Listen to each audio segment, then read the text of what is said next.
আজকে যারা এখানে উপস্থিত হয়েছেন আমাদের এই থানা সমন্বয় সমিতির প্রোগ্রামে, সকলকে আমার তরফ থেকে শুভেচ্ছা জানাই।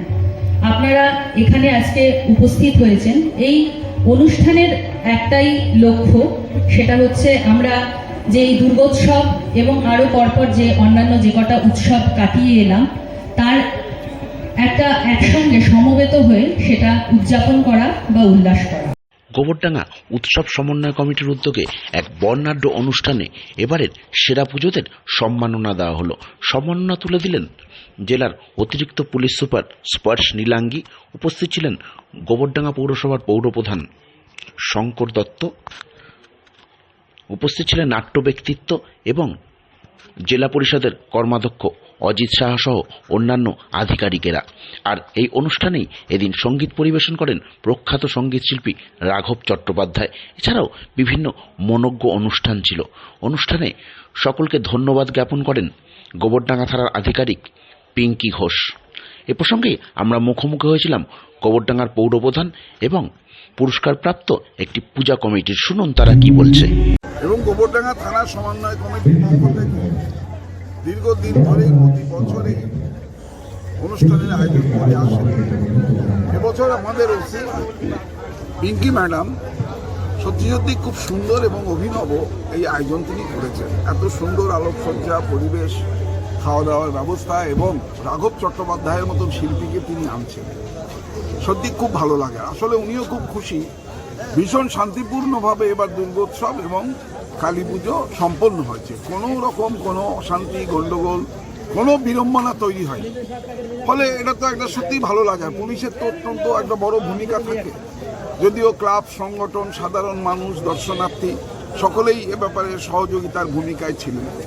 ফলে এটা গোবরডাঙ্গাবাসী হিসাবে আমাদেরও ভালো লাগার। পৌরসভার পক্ষ থেকে তাদেরকে আমরা ধন্যবাদ জানাই, কৃতজ্ঞতা জানাই। এবং দুর্গাপুজো মানেই গোবরডাঙ্গার একটা আলাদা গরিমা, আলাদা একটা জায়গা, সেটা বজায় আছে, অক্ষুণ্ণ আছে। SP madam, additional SP madam, তারাও সবাই বারবার এসেছিলেন এখানে। ডিএসপি সাহেব এসছেন, সিআই সাহেব এসছেন, আইসি এসছেন, সকলেই এসছেন। সব মিলিয়ে খুব ভালো কেটেছে। আজকের অনুষ্ঠানটাও খুব সুন্দর হচ্ছে। কিছুটা বন্যা দুর্গত কিছুটা অঞ্চল ছিল, তাদের জন্য কি ভাবছেন আপনার উৎসবের মাঝখানে টাকা বাঁচিয়ে তাদের জন্য? সময়টা আমাদের ভালো ছিল না, নানান রকম কিছু সেন্সিটিভ ইস্যু নিয়েও একটা সারা রাজ্যব্যাপী একটা অস্থিরতার চেষ্টা চলেছিল। বাংলার মুখ্যমন্ত্রী মমতা বন্দ্যোপাধ্যায় সেটাকে অত্যন্ত দক্ষতার সঙ্গে মানুষকে রক্ষা করবার জন্য, পশ্চিমবাংলার শান্তি বজায় রাখবার জন্য প্রচেষ্টা চালিয়ে গেছেন।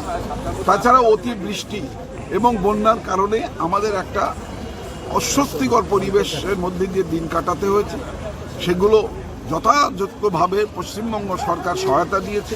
আমরা গোবরডাঙ্গা পৌরসভার পক্ষ থেকে তাদের পাশে দাঁড়িয়েছিলাম। ত্রাণের ব্যবস্থা করা, তাদেরকে ক্যাম্প তৈরি করে সহায়তা দেওয়া, এগুলো আমরা করেছি।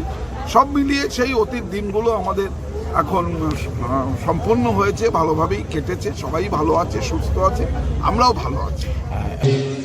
সবুজায়নের ওপরে এবং ফেলে দেওয়া জিনিসপত্র দিয়ে সেটায় ঘাস, পুতুল আর মাটির কুড়ি, রং, এসব। কোন পজিশন পেলেন আপনারা এবার? দ্বিতীয় পজিশন পেয়েছে। আর ক্লাবের নাম? Shahpara Netaji boys club. Shahpara Netaji boys club. আর ফার্স্ট হলো গড়পাড়া বিধানসভা। থার্ড হয়েছে বাউপাড়া সম্মেলনী ক্লাব।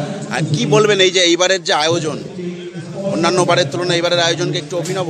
হ্যাঁ, এবার গোবরডাঙ্গা সমন্বয় কমিটি এবং তার পক্ষ থেকে পুলিশ প্রশাসন যে জিনিসটা করেছে আমরা সত্যি আপ্লুত এবং এত সুন্দর অ্যারেঞ্জমেন্ট আমাদের খুবই ভালো লাগে। আপনার নাম আর পরিচয়? মৃত্যুঞ্জয় সাহা, শাহপাড়া নেতাজি বয়েজ ক্লাবের সদস্য।